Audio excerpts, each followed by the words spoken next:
how to see send follow request on Instagram. So if you want to see send follow request on Instagram, then what you need to do is first you need to open your Instagram application.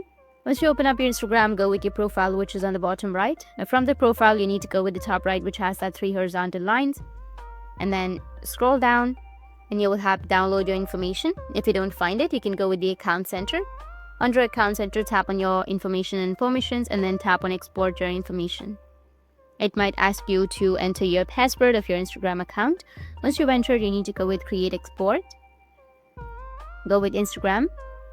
Go with export to device, or you can also select internal section. And go with the notification email. Customize information, you can go with customize. And here you need to only select the follow request and not all the other options.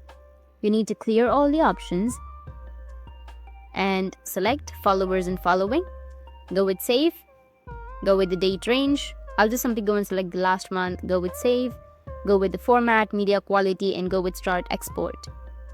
Once you've done that, just wait for a few hours or wait for 24 hours and then you will have your information ready to download. Go with export your information after a few hours, and here under your current activity you will have a file, or you can also go with the past activity and go and download the information. That's it, and if you have any questions, feel free to comment below. Thanks for watching.